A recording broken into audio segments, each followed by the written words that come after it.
젊은 베르테르의 슬픔. 요한 볼프강 폰 괴테. 5월 26일. 자네는 내가 어떤 집에서 살고 싶어 하는지 이미 오래전부터 알고 있었지. 마음 끌리는 곳이면 어디든 오두막을 한 채 짓고 금욕적으로 살고 싶어 하는 나의 취향 말일세. 마침내 이곳에서도 마음에 드는 장소를 발견했네. 시내에서 1시간쯤 떨어진 곳에 발하임이라는 곳이 있네. 언덕바지에 있는데 터가 예사롭지 않다네. 마을로 이어지는 오솔길을 따라가다 보면 골짜기 전체를 한눈에 굽어볼 수 있는 곳이 나온다네. 거기 나이에 비해 씩씩하고 활달하며 마음씨 착한 음식점 여주인이 포도주와 맥주와 커피를 파는 곳이 있다네. 무엇보다 매혹적인 것은 보리수 두 그루라네. 활짝 뻗은 나뭇가지는 교회 앞의 조그만 광장을 뒤덮고 있고 그 광장을 농가와 창고와 뜰이 에워싸고 있네. 그보다 운치 있고 정겨운 곳은 아직 보질 못했네. 나는 주인 아주머니에게 그리로 작은 탁자와 의자를 내어달라고 부탁해서 커피를 마시며 호메로스를 읽곤 한다네. 어느 화창한 오후, 맨 처음 우연히 그 보리수 밑을 지나갔을 때 조그만 그 광장은 더없이 고요했네. 모두들 일하러 들여나가고 없었지. 4살 정도 된 사내아이만이 6개월쯤 되어 보이는 아기를 다리 사이에 끼고 땅바닥에 앉아 있었네. 아기를 양팔로 감싸 안아 가슴팍에 기대게 해서 마치 안락의자처럼 받쳐주었네. 얌전히 앉아서 생기 넘치는 검은 눈동자로 사방을 쉴 새 없이 두리번거리면서 말이네. 그 모습이 너무 보기 좋아서 나는 건너편에 있는 쟁기 위에 앉아 흡족한 마음으로 두 형제가 앉아 있는 모습을 그려보았다네. 그 곁의 울타리와 창고문, 그리고 부서진 마차바퀴 몇 개 등 주변 풍경도 함께 그렸지. 1시간 뒤에 보니 나의 주관적인 생각이 완전히 배제된 구도가 잘 잡힌 아주 흥미로운 그림이 되었더군. 이것을 계기로 앞으로는 자연에만 의지해 그림을 그려야겠다는 생각을 더욱 굳혔네.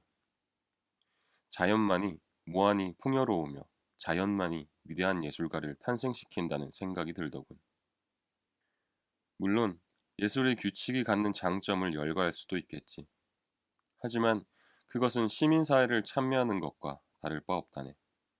이를테면 규칙을 충실히 따르는 사람은 결코 볼품없고 질 낮은 것을 만들어내지 않을 텐데 그것은 마치 법규나 공공질서에 맞게 자신을 통제하는 사람이 이웃한테 비난의 대상이 되거나 혐오스러운 범죄자로 쉽사리 전락하지 않는 것과 같네. 하지만 규칙이라는 것은 결국 자연에서 우러나온 참된 감정과 표현 방식을 파괴하는 것이네. 자네는 이렇게 말하겠지. 그 말은 좀 지나친 감이 있네. 규칙은 단지 일정한 제한을 두자는 것이며, 그래서 볼성사납게 자란 넝쿨을 잘라내자는 얘기일 뿐이야. 하지만 친구, 비유를 한 가지 들겠네. 그것은 사랑 같은 것일세. 한 아가씨에게 반한 젊은이가 매일같이 그녀 곁에서 시간을 보내고 에너지와 재산을 축내면서 그녀에게 헌신한다고 가정해보게. 그리고 이때 한 속된 인간, 즉, 한 공직자가 끼어들어 그에게 이렇게 말한다고 해보세. 이복의 젊은 친구, 사랑은 다분히 인간적인 만큼 반드시 인간다운 방식으로 사랑해야 하네. 자네의 시간을 쪼개서 일부는 일하는 데 쓰고 남은 시간은 여자친구를 위해 투자하는 것이 옳다고 보네. 자신의 재산 규모를 면밀히 따져보고 꼭 필요한 경비를 제외한 나머지를 애인의 선물 사는 데 쓴다면 나도 말리지는 않겠네. 그러나 너무 자주는 말고 그녀의 생일이나 세례일 같은 때 하게나.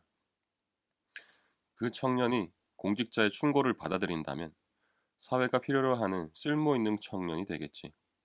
나라도 영주마다 쫓아다니며 그를 직원으로 뽑아달라고 추천하고 싶을 걸세. 하지만 그의 사랑은 그걸로 끝장이네. 그가 예술가라면 그의 예술은 볼장 다 본 걸세 친구. 천재의 갈줄기는 어찌 그리 드물게 터지는 것일까? 그 강물이 거대한 홍수를 이루며 콸콸 쏟아져 내려 감탄의 눈길을 보내는 세인의 마음을 뒤흔드는 일이 왜 이리 드물어진 걸까? 사랑하는 친구, 그것은 천재의 물결이 흘러내리는 양쪽 강변에 지독한 보신주의자들이 살고 있기 때문이네. 그들은 자기들의 정자와 튤립 화단 그리고 채소밭이 망가질까 두려워 황급히 제방과 수로를 만들어 언제 닥쳐올지 모를 위험을 사전에 방지할 줄 아는 자들이네. 5월 27일. 괜히 흥분해서 비유와 장광설을 늘어놓는 통에 그 아이들이 나중에 어떻게 되었는지 이야기하는 것을 그만 잊고 말았네. 어제 보낸 편지에서도 대충은 얘기했지만 나는 그림 같은 분위기에 빠져 그 쟁기 위에 2시간쯤 좋게 앉아 있었네. 저녁 무렵이 되자 팔에 바구니를 건 젊은 부인이 얌전하게 놀고 있는 아이들 쪽으로 다가오며 먼 발치에서부터 외쳐대더군. 아이 착해라, 우리 필립스. 그녀가 내게도 인사를 해오는 바람에 나도 답례를 할 겸 자리에서 일어나 아이들이 엄마냐고 물어보았네. 그녀는 그렇다고 대답하고는 큰애에게 빵 반 조각을 건네주고는 어린아이를 안아 올려서 어머니다운 애정을 담아 키스해 주더군. 그리고는 말했네. 필립스에게 아기를 맡겨놓고 저는 마지만 데리고 흰빵이랑 설탕, 질그릇 죽 냄비를 사러 시내에 다녀오는 길이에요. 뚜껑이 열린 바구니 속으로 그녀가 말한 물건들이 보였네. 저녁에 한스에게 수프를 만들어 주려고요. 개구쟁이 큰 녀석이 남은 죽을 차지하겠다고 필립스랑 다투다가 그만 냄비를 깨뜨렸거든요. 나는 마진은 어디 있느냐고 물어보았네. 풀밭에서 짓궂게 거위들 꽁무니를 쫓아다니며 뛰어놀고 있다는 그녀의 대답이 채 끝나기도 전에 그 아이가 뛰어와서는 둘째에게 개암나무 가지 하나를 건네주더군. 그녀와 이야기를 주고받는 와중에 그녀가 학교 선생님의 딸이며 남편은 사촌의 유산을 물려받기 위해 스위스에 갔다는 사실을 알게 되었네. 친척들은 어떻게든 제 남편을 속이려고 했어요.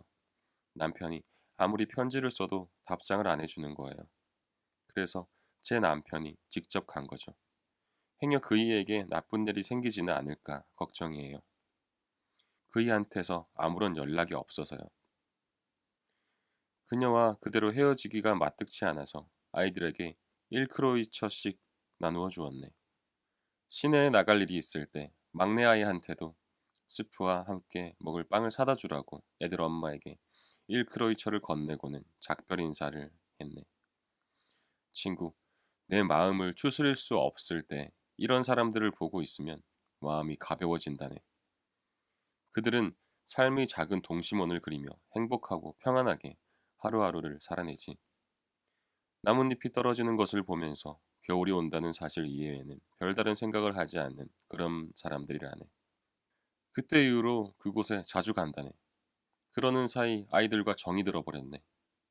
아이들은 내게 커피를 마실 때 설탕을 얻어가고 저녁이면 버터 바른 빵과 발효유를 나눠주기도 한다네. 일요일엔 어김없이 그 애들에게 용돈을 준다네.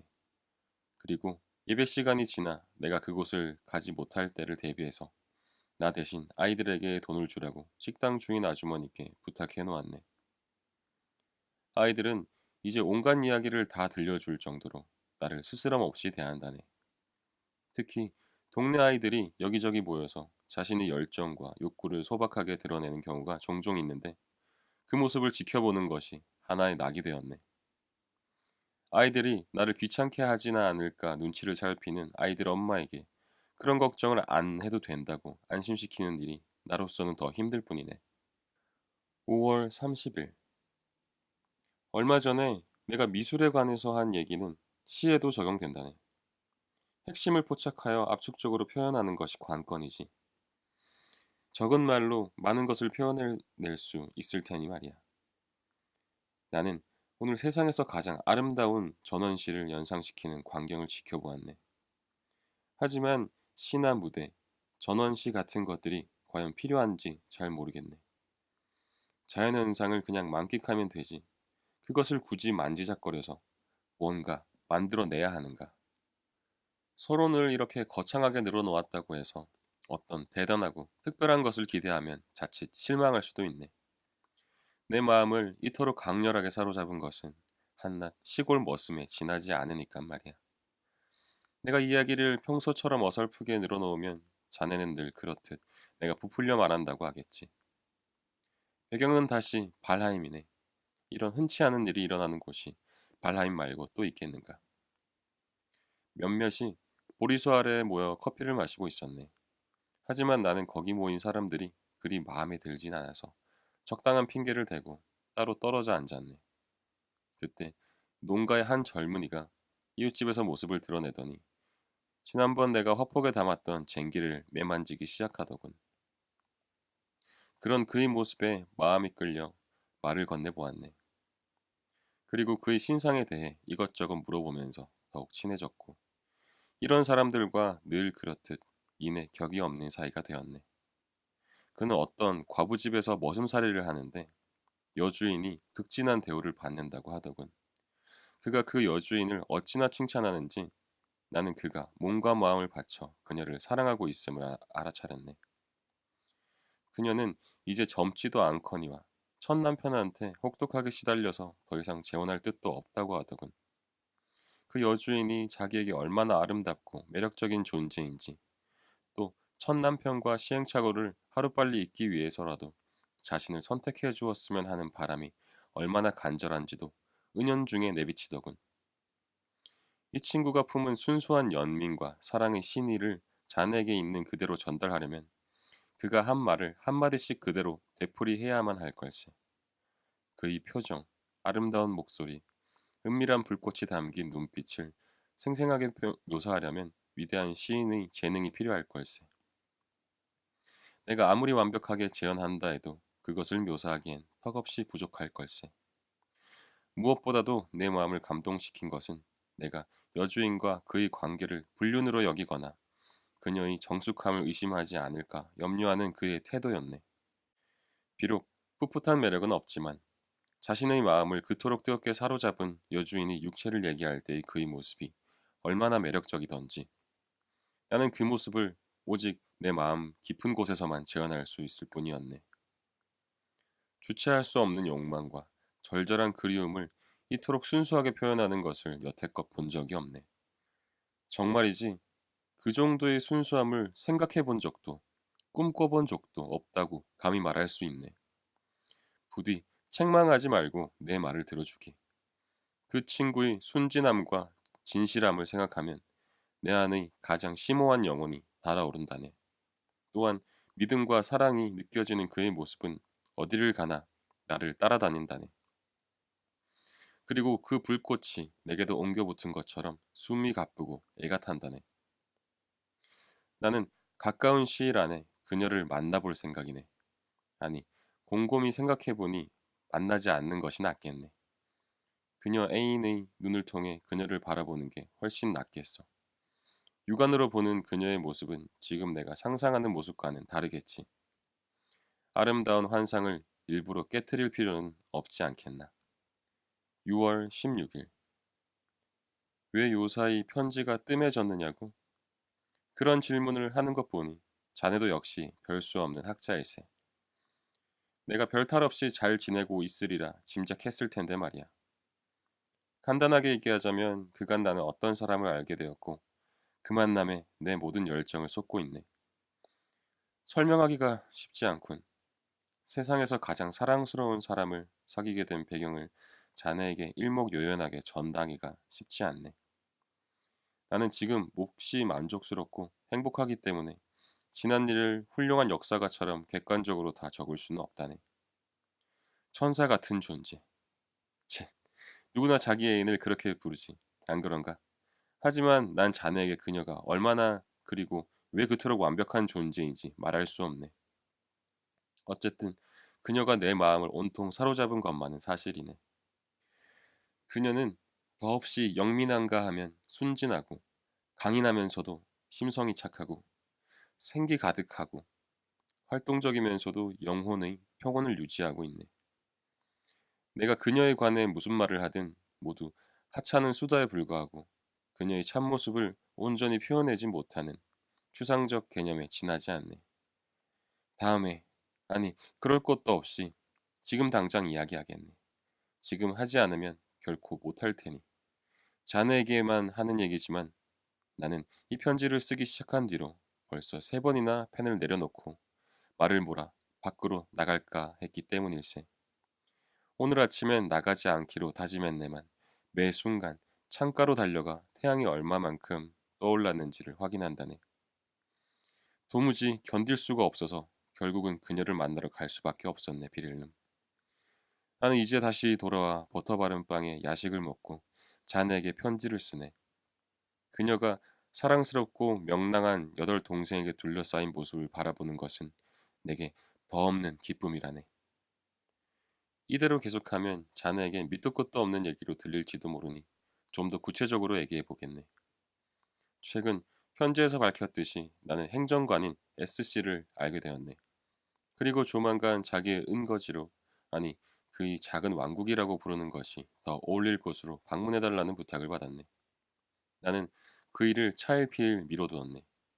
우연한 기회에 그 적막한 고장에 감춰져 있던 보물을 발견하지 못했더라면 나는 그곳에 별 관심을 갖지 않았을 뿐만 아니라 그곳을 찾아가지도 않았을 걸세. 젊은 친구들이 그곳에서 무도회를 연다고 해서 나도 기꺼이 참석하기로 했네. 나는 참하고 이쁘긴 하나 별다른 특징 없는 이 고장 출신의 아가씨에게 파트너가 되어 달라고 청했네. 그래서 나는 마차를 내어 그녀와 그녀의 사촌 언니를 태우고 무도회장으로 가다가 도중에 샤를로스 S라는 아가씨도 함께 태우고 가기로 했다네. 아름다운 아가씨를 만나게 되실 거예요. 내 파트너가 그렇게 말하더군. 마차가 나무를 베어낸 탁 트인 숲길을 지나 수렵관을 향해 가고 있을 때였지. 그러자 그녀의 사촌 언니도 한마디 거들더군. 홀딱 반하지나 않도록 정신을 바짝 차리셔야 할 거예요. 왜죠? 내가 물었더니 그녀가 대답했네. 그 아가씨는 이미 약혼을 했답니다. 아주 멋진 분과요. 지금 그분은 부친상을 당해서 뒤처리를 하려고, 그리고 괜찮은 일자리도 물색하는 겸 출타 중이랍니다. 하지만 나는 그런 이야기에 별 관심을 갖지 않았네. 우리가 저택대문 앞에 도착했을 때는 해가 서산마루로 지기 15분 전쯤이었네. 날은 후텁지근했고 여자들은 소나기라도 몰아칠까봐 두려운 기색들이었네. 지평선 부근을 우중충하게 뒤덮고 있는 먹구름을 타고 금방이라도 폭우가 닥쳐올 듯했네. 나는 알량한 기상학 지식으로 그녀들의 두려움을 달래주긴 했지만 속으로는 흥이 깨지지 않을까 싶은 불길한 예감이 들었네. 마차에서 내리자마자 하녀가 문간으로 나와 서더니 로테 아가씨가 곧 나오실 테니 조금만 기다려달라고 부탁하더군. 나는 안뜰을 가로질러 운치 있게 지어진 집을 향해 걸어갔네. 입구 쪽 계단을 올라가 문 안으로 들어서자 지금까지 보지 못했던 아주 매력적인 광경이 눈에 들어왔네. 현관 앞방에 2살에서 11살까지 아이들 6이 한 아가씨 주변에 모여 있더군. 그녀는 중간 정도의 키에 몸매가 아름다운 아가씨였네. 수수한 흰 옷에다 팔과 가슴에는 연분홍색 리본을 단 그녀는 빙 둘러서 있는 아이들에게 나이와 먹성에 맞게 적당히 자른 검은 빵을 나누어 주고 있었네. 더없이 다정스러운 모습이더군. 빵을 다 자르기도 전부터 아이들은 고사리 같은 손을 높이 쳐들고 있다가 손에 빵 조각이 얹혀지면 고맙습니다 하고 천진난만하게 외치더군. 저녁빵을 받아들고는 흡족한 나머지 껑충껑충 엽뛰기를 하는 아이들도 있고 로테를 태우고 갈 마차와 낯선 손님들을 보려고 조용히 대문 쪽으로 자리를 옮기는 얌전한 아이들도 있었네. 죄송합니다. 이곳까지 힘든 발걸음을 하게 하고 숙녀분들을 기다리게 해서요. 옷 치장도 하고 또 제가 집을 비울 동안 해둬야 할 갖가지 집안일을 처리하느라 아이들에게 저녁 간식 나눠주는 것을 깜빡했어요. 이 녀석들은 제가 나눠주는 빵이 아니면 도무지 받아 먹으려고 하질 않거든요. 하고 말하더군요. 나는 그녀에게 의례적으로 인사를 했을 뿐 나의 마음은 온통 그녀의 용모와 음성, 그리고 행동 거지에 매료되었네. 그녀가 장갑과 부채를 가질러 방으로 달려 들어갔을 때에야 겨우 정신을 가다듬을 수 있었네. 아이들은 조금 떨어진 곳에서 나를 흘깃거렸지. 나는 사랑을 듬뿍 받은 표정을 한 막내 녀석한테로 다가갔네. 녀석이 슬며시 뒷걸음질 치려는 순간 로테가 문 밖으로 걸어 나오면서 말했네. 루이스, 친척 아저씨와 악수 좀 하지 그래? 그러자 아이는 기꺼이 그렇게 하더군. 나는 연신 흘러내리는 콧물에도 아랑곳 않고 녀석에게 진심 어린 뽀뽀를 해주었네. 친척이라 하셨나요? 나는 그녀에게 악수를 청하면서 말했네. 제가 당신의 친척이 될 만큼 운이 좋은 사람이라고 생각하시는군요. 오? 하고 그녀는 살짝 미소를 머금으며 말했네. 이웃 사촌이라는 말도 있듯이 우린 친척의 범위가 매우 넓답니다. 그러니 스스로 그렇게 낮추시면 섭섭할 거예요. 출발할 무렵 그녀는 11살쯤 되어 보이는 바로 아래 여동생 소피에게 동생들을 잘 돌보라고 그리고 말을 타고 산책 나가신 아버지가 돌아오시면 말을 잘 전해달라고 일렀지. 그리고 어린 동생들에게는 소피 언니를 자기라고 생각하고 시키는 대로 잘 따라야 한다고 구슬렸지. 다들 그러겠다고 약속했지만 6살쯤 된 작지만 총명하게 생긴 금발의 여자아이는 이렇게 말하더군. 아무리 그래도 소피 언니는 로테 언니에 비할 바가 못돼. 우리는 로테 언니가 더 좋단 말이야. 그 와중에 사내 녀석 둘은 벌써 마차 뒤쪽에 올라타 있었네. 내가 괜찮다고 하자 로테는 그 두 녀석에게 수선 떨지 말고 단단히 붙들고 있겠다는 약속을 받고는 숲 앞까지만 태워주겠다고 허락하더군. 모두들 자리에 앉자마자 여자들끼리 먼저 인사를 건네고 오늘 차려입은 의상에 대해, 특히 모자에 대해 몇 마디씩 주고받았네. 그리고 오늘 무도회에 오는 사람들에 대해서 장황한 인물평을 늘어놓더군. 그러는 와중에 로테는 마부에게 마차를 세워달라고 하고는 동생들을 마차에서 내리게 했네. 아이들은 한 번 더 로테의 손에 키스하고 싶어 하는 눈치였네. 큰아이는 15살의 사내아이답게 제법 진지하고 품위 있게 입을 맞추었지만 작은 녀석은 박력이 넘치게 가벼운 입맞춤으로 끝내고 말더군. 그녀가 아이들에게 다시 한번 인사를 시키는 것을 보고 우리는 계속해서 마차를 달렸네. 로테의 사촌 언니가 로테에게 지난번 보내준 책은 다 읽었느냐고 물어보더군. 아니요, 로테가 말했네.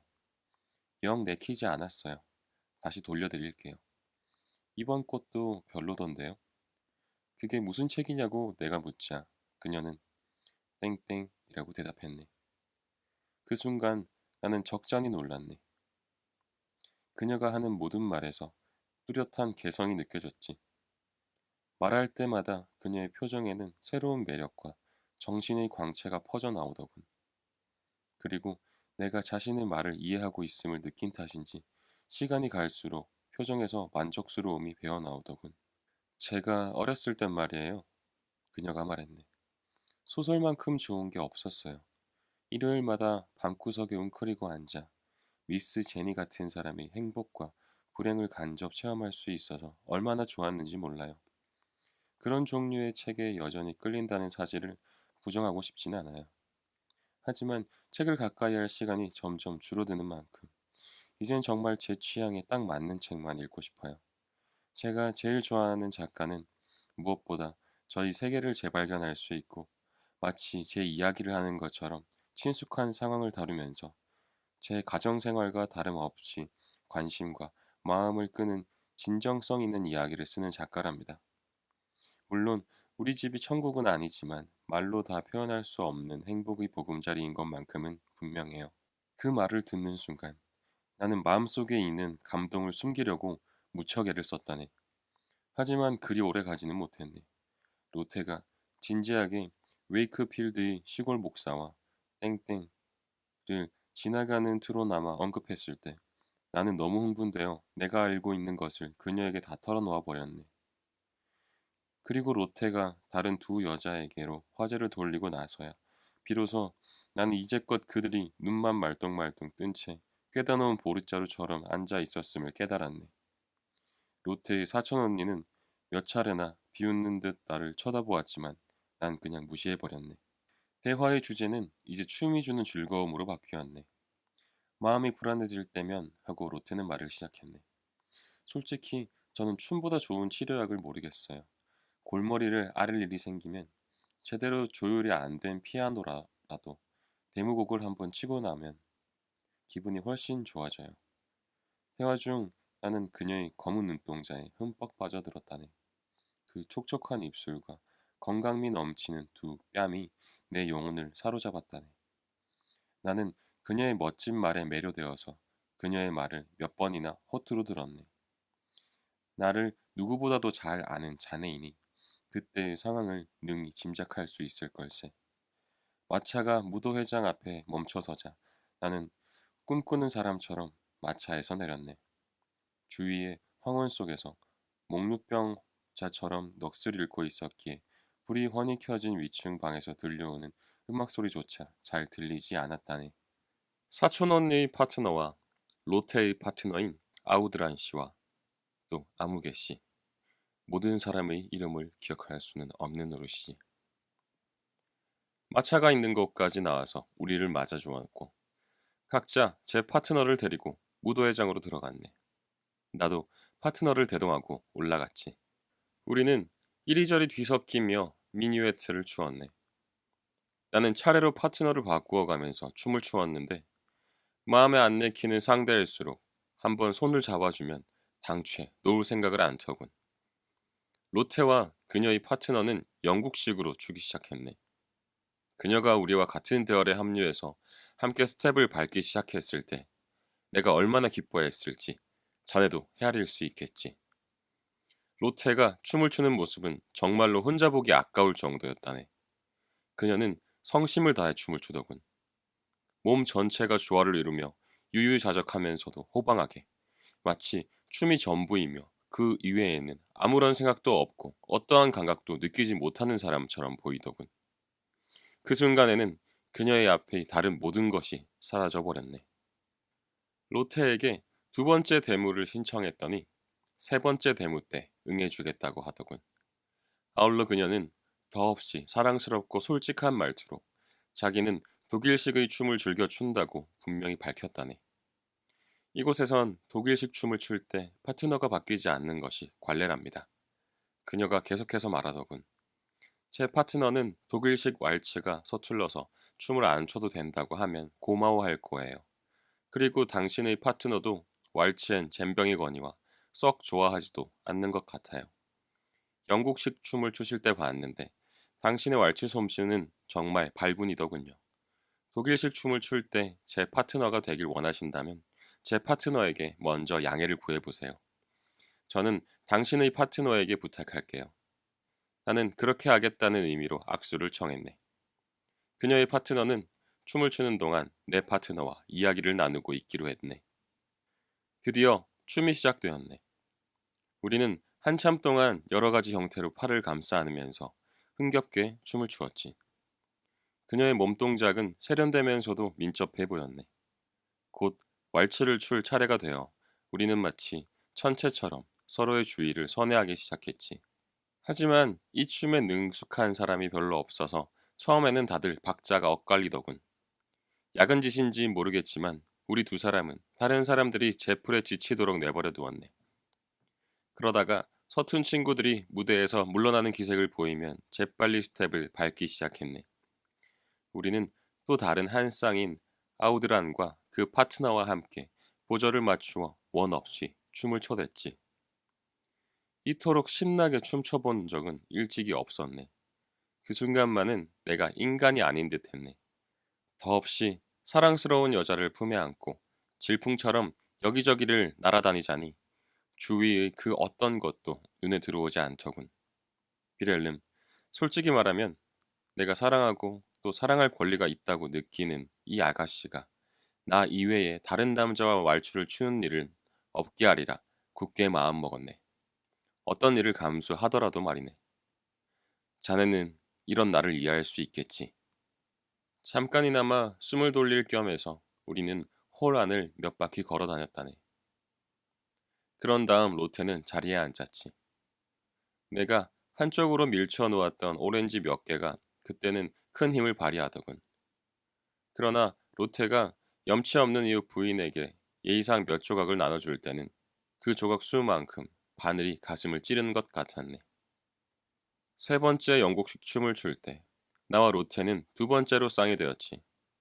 대열 사이를 넘나들면서 일체의 가식도 없는 가장 순수한 기쁨이 묻어나는 로테의 눈을 바라보며 그녀의 품 안에서 황홀을 느낄 때의 기쁨이란 오직 신만이 아실 거야. 그러다가 어떤 부인 곁을 스치게 되었지. 부인은 그리 젊어 보이는 얼굴은 아니었지만 어딘가 모를 앳된 표정 때문에 눈길을 끌었네. 그녀는 미소를 지으며 로테를 잠시 바라보는 듯 하더니 이내 경고라도 하듯이 손가락 하나를 치켜들고는 우리 곁을 스쳐 지나갈 때마다 두 번씩이나 의미심장하게 알베르트란 이름을 불러대는 것이 아닌가. 주제넘은 질문일지 모르겠지만 알프레드가 누구입니까? 로테에게 물어보았네.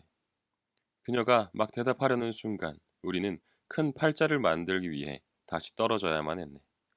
그리고 다시 가까워졌을 때 보니 로테의 얼굴에서 뭔가 골똘히 생각하는 듯한 표정이 엿보이더군. 뭘 숨기겠어요. 그녀는 프롬나드 스텝을 밟기 위해 내게 손을 내밀면서 말하더군. 알베르트는 아주 좋은 분이에요. 저와 약혼한 사이나 다름없습니다. 하지만 내가 모르고 있던 사실도 아니었네. 이곳으로 오는 길에 여자들이 그 얘기를 해주었으니까. 그럼에도 불구하고 처음 듣는 얘기처럼 낯설게 느껴졌네. 그도 그럴 것이 순식간에 있도록 소중한 존재가 되어버린 로테와 관계 속에서 그 이야기를 생각해 본 적이 없었으니 말이네. 나는 순간 당황스럽고 정신이 혼란해서 그만 엉뚱한 커플에게 끼어들고 말았네. 그 바람에 모두가 뒤죽박죽이 되어버렸지만 로테가 능숙하게 잘 이끌어 주어서 곧 원래대로 질서를 되찾았지. 아까부터 지평선 일대에서 번개가 번쩍이는 것이 보였지만 나는 그저 마른 번개라고 둘러댔네. 그런데 번개는 춤이 끝나기도 전에 점점 그 강도가 심해지더니 급기야 음악 소리가 천둥 소리에 묻혀버리고 말았네. 여자 셋이 대열에서 빠져나오자 그 파트너들도 따라 나와버렸지. 홀 전체가 어수선해지면서 이내 음악도 멎었네. 무도회처럼 즐거운 놀이를 하는 중에 불행하거나 공포스러운 일이 일어나면 평소보다 더 강력한 인상이 남는 것은 당연하겠지. 우선은 그 대립성이 확연히 느껴지니까. 물론 더 근본적인 이유는 일단 우리 감각이 모든 감수성을 열어놓고 있어서 어떤 인상을 그만큼 빨리 받아들여서였겠지만 몇몇 여자들이 야릇한 표정을 지으며 얼굴을 찌푸린 것도 그런 이유일 거네. 어느 현명한 여자는 홀 한 구석으로 가더니 창 쪽으로 등을 대고 앉아 귀를 막았지. 그러자 다른 여자가 그녀 앞으로 가서 무릎을 꿇고는 그녀의 무릎에 얼굴을 파묻더군. 그 두 사람 사이에 파고들어 눈물을 흘리면서 두 사람을 껴안는 여자도 있었다네. 몇몇은 집으로 돌아가고 싶어 하더군. 그리고 이 상황에서 어떻게 해야 할지 갈피를 잡지 못한 여자들은 하늘을 향해 절박한 심정으로 기도하는 아름다운 순환자들의 입술을 훔치는 엉큼한 젊은이들의 무례한 행동을 막지 못했네. 남자들 몇몇이 담배라도 한 갭이 여유 있게 피우려고 아래로 내려간 사이 나머지 사람들은 그 집 안주인이 기지를 발휘해서 덧문이 있고 커튼이 쳐진 방으로 안내하겠다고 하자 사양하지 않았지. 방 안으로 들어가자마자 로테는 의자를 동그랗게 늘어놓고 게임을 하자고 제안하더군. 그 제안에 모두들 찬성하며 자리에 앉았네. 키스 같은 짜릿한 벌칙이라도 기대하는 듯 입술을 내밀며 온몸을 가볍게 풀어주는 사람들도 있었지. 숫자 세기 놀이를 해요. 로테가 말하더군. 자, 잘 들으세요. 제가 오른쪽에서 왼쪽 방향으로 돌 때 여러분 각자 자기 차례에 해당하는 숫자를 순서대로 세면 됩니다. 재빨리 해야 해요. 자기 차례에서 막히거나 틀린 분은 뺨을 한 대씩 맞기예요. 숫자는 1000까지 세기로 하죠. 정말 재미있겠더군. 로테는 팔을 쭉 뻗은 채 원을 그리며 돌아갔네. 하나 하고 첫 번째 사람이 시작하면 그 다음 사람이 둘, 셋 하면서 다음 숫자를 댔네. 로테가 도는 속도를 점점 높이자 한 친구가 틀리고 말았지. 찰싹, 딱이 안 돼. 웃는 통에 다음 사람도 찰싹. 그리고 속도가 점점 빨라졌다네. 나도 뺨을 두 대나 맞았지. 하지만 남들보다 따귀의 강도가 훨씬 센 것 같아서 속으로 은근히 기뻐했네. 연이은 폭소와 소음 때문에 게임은 천을 다 세기도 전에 끝나고 말았지. 친한 사람들끼리 335 짝을 지어 자리를 뜨기 시작할 무렵에는 폭우도 그쳤더군. 나는 로테를 따라 홀 안으로 들어갔네. 가는 도중에 로테가 이렇게 말하더군. 따귀 때리고 맞는데 정신이 팔려서 다들 소나기 같은 건 깡그리 잊을 수 있었던 것 같아요. 나는 아무런 대꾸도 할 수 없었네. 저는 하고 그녀가 계속 말했네. 겁이 많은 편이지만 다른 분들에게 용기를 줄 생각에 일부러 대범한 척 하다 보니 정말로 용기가 생겼어요. 우리는 창가로 걸어갔네. 멀리서 천둥 소리가 울리고 보슬비가 조용히 대지를 적셨지. 그리고 더없이 쾌적한 향기가 따뜻한 공기를 타고 우리 쪽으로 물씬 풍겨오더군. 로테는 턱을 괴고 창가에 기대서서 바깥을 뚫어지게 쳐다보았네. 그녀는 하늘을 쳐다보는 듯 하더니 나를 향해 고개를 돌렸네. 눈에 눈물이 가득 고여 있더군. 그녀는 자신의 손을 내 손 위에 얹고 클롭슈토크라고 말하더군. 나는 그 순간 그녀가 생각하고 있을 장엄한 송시를 떠올리면서 그녀가 이 수수께끼 같은 말로 내게 쏟아놓은 감정의 물결 속에 잠기고 말았네. 더 이상 견디기 힘들어서 몸을 숙이고는 희열의 눈물을 흘리며 그녀의 손에 키스했네. 그리고 다시 그녀의 눈을 바라보았지. 고결한 시인이여, 당신께서 이 눈빛 속에 담긴 당신에 대한 공경심을 볼 수만 있다면 나는 이제 당신의 신성한 이름이 세인의 이름에 더럽혀지는 것을 원치 않습니다.